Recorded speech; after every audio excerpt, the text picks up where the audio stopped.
세계 어느 나라에서 온 누구와 만나더라도 굳이 내가 코리아, 코리안, 아메리칸 코리안, 코리안 아메리칸 뭐 이런 얘기를 하지 않아도 상대편에서 먼저 저희한테 물어봐요. Are you Korean? 그러니까 이 세상에 이만큼 한국인들의 위상이 높아졌다라는 얘기 아니겠습니까? 이 프로그램은 희망을 설계하는 전문가들의 은행 뱅크 오브 홉 제공입니다.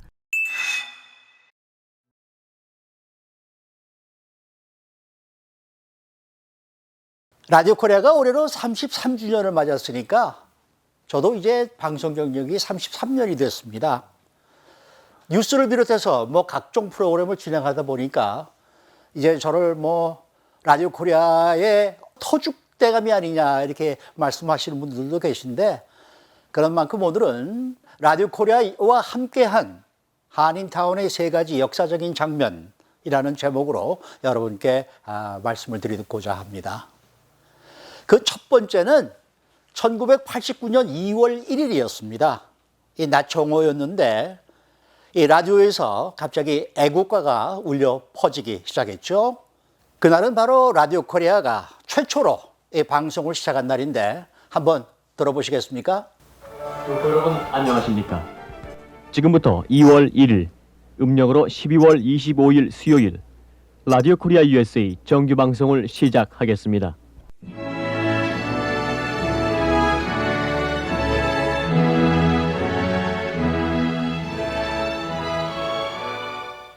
어떠십니까? 좀 뭉클하고 눈시울이 좀 뜨거워지시죠? 이 당시 한국은 말입니다. 이 88 올림픽을 성공적으로 마치면서 미주 한인들의 이 자부심도 한창 고무된 그러한 상황이었습니다. 그런데 이 공중파를 통해서 이 한국어 방송이 처음으로 시작되면서 애국가가 나오니까 자동차를 운전하시는 분들, 또 직장에서 일을 하시는 분들, 집에서 들으시는 분들 모두가 따라 부르면서 아주 눈물바다가 됐었습니다. 이 방송국 직원 저희들도 이 손에 땀을 쥐고 첫 방송을 시작하면서 감격스럽기는 마찬가지였습니다. 모두들 눈시울이 뜨거워졌고 또 스튜디오 밖에 있던 직원들은 이 애국가를 따라 부르기도 했었죠. 사실 당시에는 일주일에 한 번씩 30분씩만 이 라디오가 있었습니다. 근데 이게 특수 라디오여서 이 보통 공중파로는 들을 수가 없는 그러한 라디오였습니다.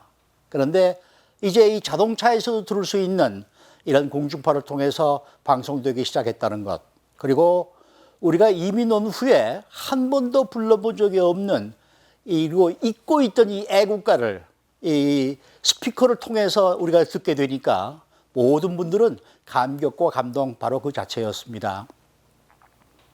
잘 아시다시피 당시 한국은 말입니다. 이 민주화 과정을 거치면서 여기 계신 한인들도 이 한국 육수를 상당히 목말라 했었습니다.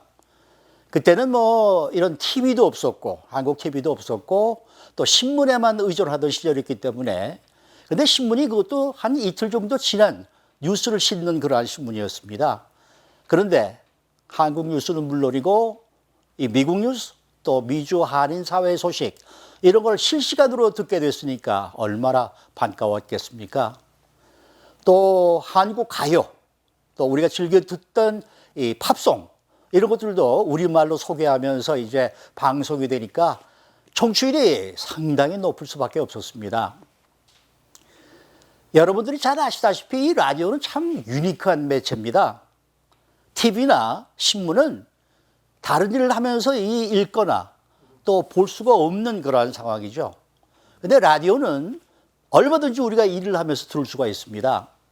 그러니까 이런 그 라디오의 매력이 빛을 발한 에피소드도 지금 기억이 나는데, 뭐 지금은 라티노 분들이 다들 일하고 계시지만은 그 당시에 이 다운타운에 있는 봉제 공장에서는 대부분 한인 여성분들이 이 재봉 일을 하고 계셨습니다. 그래서 자신의 직업을 발바라 삼천리 이렇게 이제 소개한다는 우스갯소리도 있었습니다.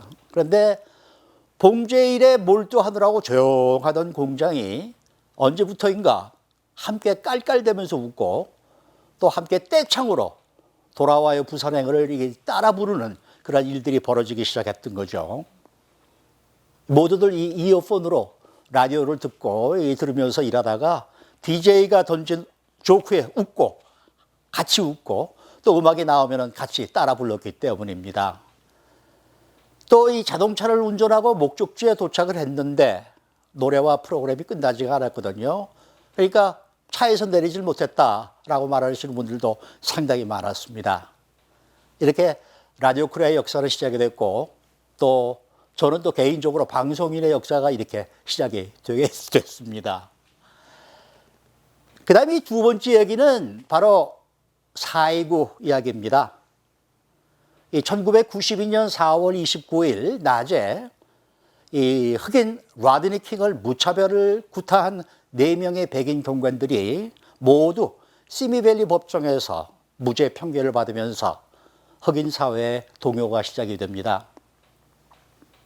그리고 오후 늦게 사우스 LA 지역의 그 교차로에서 백인 트럭 운전사 레지날드 데니가 그 트럭에서 끌려 나와서 흑인들에게 집단 구타를 당하는 장면이 TV로 생중계가 됩니다. 저는 당시에 6시경에 이제 퇴근을 해서 프리웨이를 달리고 집을 가면서 영어 뉴스 라디오를 들으면서 가고 있었는데 그 나오는 소식이 심상치가 않습니다. 이 분노한 사우스 LA 흑인들이 폭동을 시작했다라는 그러한 소식을 듣게 됩니다. 그런데 이제 그 사우스 LA 대부분의 지역에서 스몰 비즈니스를 하시는 업주분들이 대부분 거의가 다 한인 분들이었거든요. 그래서 느낌이 말입니다. 이게 무슨 비상사태가 발생하지가 않을까 하는 그러한 이제 우려감을 직감하게 됩니다. 그래서 회사로 전화를 걸었죠. 보도국 기자들에게 이제 비상호출을 지시하고 저는 프리웨이를 다시 돌아서 유턴해서 회사로 돌아옵니다. 그때부터 이제 이 역사적인 라디오 코리아의 실황 방송이 시작이 되는데 뭐 한인 사회의 종합 상황실이 됐다 이렇게 말씀을 드리고 싶습니다. 그래서 첫날 4월 29일 저녁부터는 저희 라디오 코리아는 이런 식으로 방송을 합니다. 우리의 목숨이 더 중요합니다. 빨리 집으로 돌아가십시오. 이제 이런 식으로 캠페인을 벌이기 시작했죠. 이 방화와 약탈이 시작이 되면서 이를 막기 위한 또 한인 업주들이 또 폭도와 무력대기를 벌이면서 자칫하면은 목숨을 잃을 수도 있다라는 절박함으로 우리는 이제 여러분 돈보다는 생명이 더욱 중요하지 않습니까? 이런 점을 이제 강조를 하기 시작했습니다. 업주들은 물론이고 모든 한인 사회의 눈과 귀 그리고 입이 저희 라디오 코리아에 집중되기 시작합니다.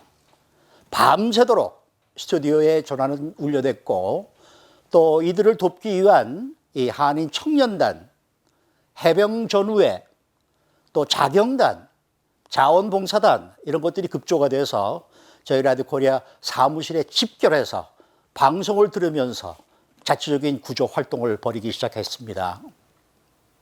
물론 저희 방송국 직원들은 뭐 방송은 물론이고 걸려오는 전화 내용을 간추려서 데스크에 전하고 또 경찰과 소방서에 도움을 요청하고 이런 전화를 밤새도록 걸어대게 됩니다. 그렇게 하룻밤이 지납니다. 한인타운은 뭐 곳곳에 쇼핑몰들이 이제 모두 불에 타서 매캐한 연기로 뒤덮였고 또 업소의 상품들은 모두 약탈당해서 마치 이 치열한 시가전이 벌어졌던 전쟁터를 연상케 합니다. 만일 이렇게 하루 이틀 더 폭동이 계속이 된다면은 이 한인타운은 뿌리채 사라질 수가 있지 않겠는가 이런 결론을 얻고 30일 아침부터는 캠페인을 바꿉니다. 여러분, 우리 타운을 우리가 지켜야 되겠습니다. 라는 그런 캠페인을 벌이게 되죠. 결론적으로 이러한 캠페인으로 이 한인을 하나로 묶어서 목소리를 높였고 피해를 최소화하는 데 앞장섰습니다. 그리고 결국 우리는 이 코리아타운을 지키는 데 성공했습니다. 4.29로 피해를 입은 한 업주가 전화를 걸어주셨어요. 이 생방송을 통해서 평화의 대행진을 제안을 하셨습니다. 그러면서 그것이 10만 명의 한인들이 모여서 한 목소리로 We want peace를 외치는 그러한 한인타운 행진이 시작이 됐고, 이것도 역시 우리가 정말 역사적인 일이었습니다. 또 당시에 조지 부시 아버지 대통령이 당시 대통령이었는데 저희 라디오 코리아를 직접 방문하십니다. 부시 대통령은 저희 라디오 코리아 스튜디오에서 직접 인터뷰를 통해서 한인들의 피해 보상을 전적으로 책임지겠다라고 공언을 합니다. 그리고 또 그 약속은 지켜줬어요. 이 미국 대통령이 언론사를 방문한 것도 역사상 처음이었지만은 어떤 특정한 커뮤니티를 상대로 이 도움을 직접 약속을 하고 그 약속을 또 실행한 사실, 이것이 이 미국 역사상 처음이라고 얘기를 들었습니다. 조그만 한 언론사가, 그것도 소수계 마이너리티의 언론사 하나가 사회적인 큰 움직임 그 가운데에서 그 움직임을 직접 이끌고 또 주도하는 일은 역사적으로 아주 극히 드문 일이죠. 그러니까 이 세계 언론사들의 이목도 라디오 코리아에 그 당시에 집중이 됐었습니다. 저는 이 4.29가 남긴 유산은 우리 한인들에게 아이덴티티를 주었다는 사실이라고 생각합니다.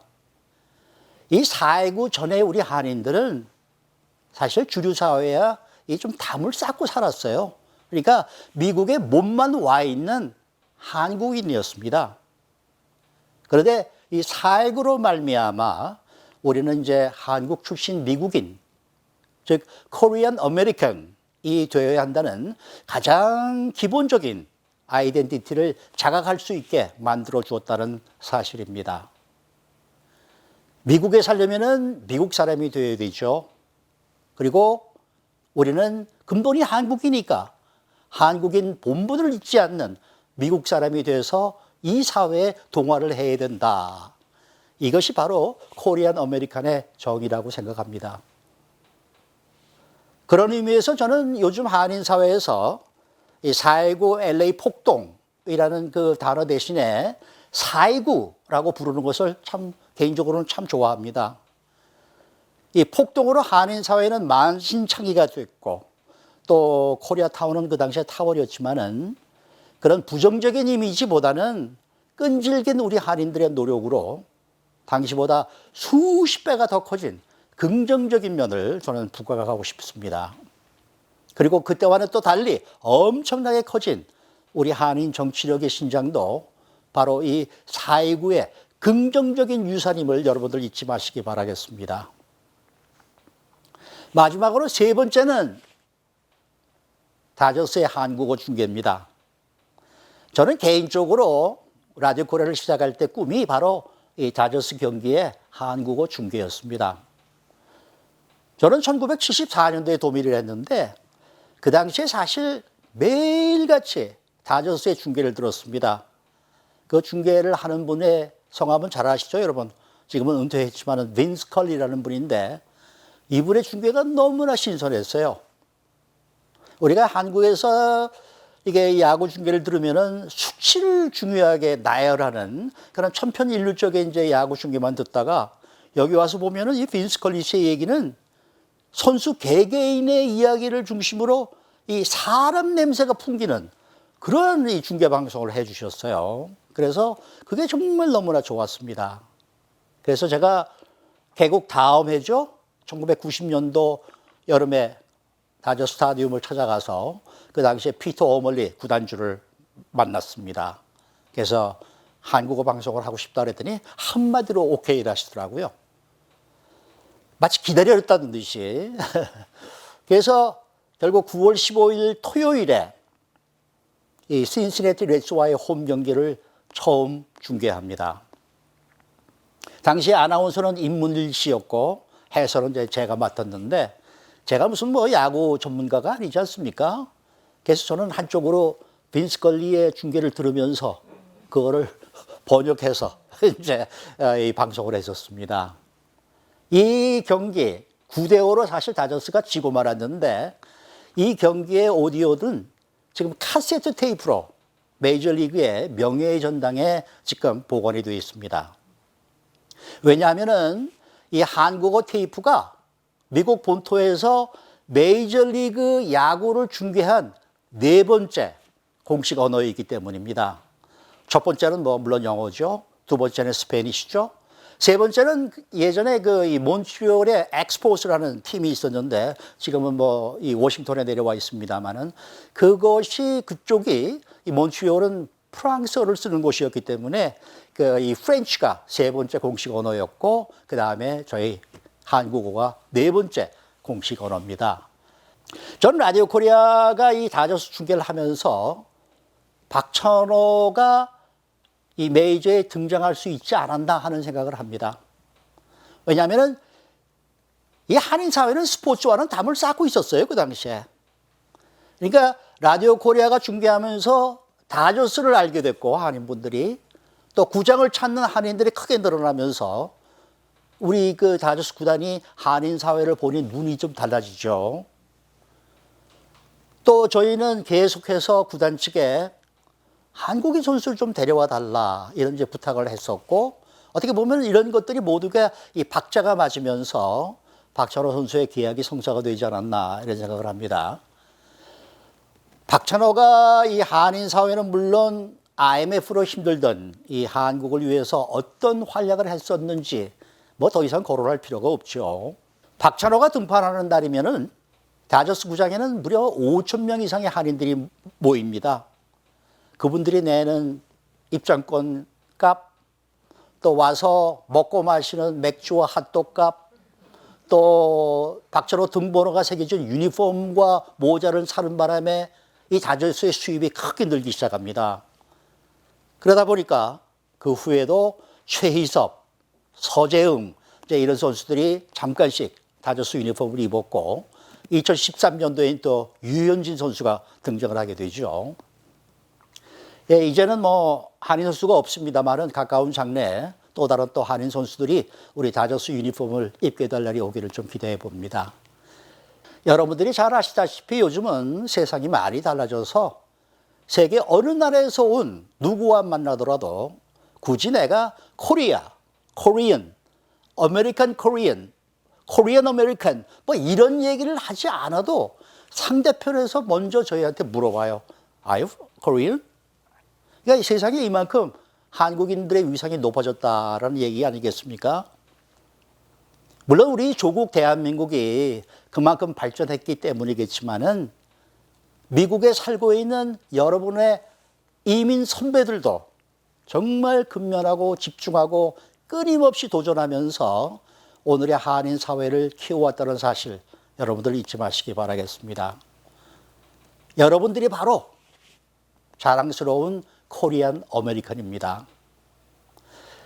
자, 오늘 제가 이 이야기를 접으면서 제가 가지고 있는 바람 한 가지를 말씀드리고 싶습니다. 언젠가 제가 메이저리그의 이 홀 오브 페임 명예의 전당에 한국어 중계 캐스터로 좀 올라갈 수 없을까? 이런 소박한, 사실 소박하진 않고 이게 웅대한 소망인데 참 꿈도 크죠? 그런 날을 지금 기다리고 있습니다. 여러분, 감사합니다.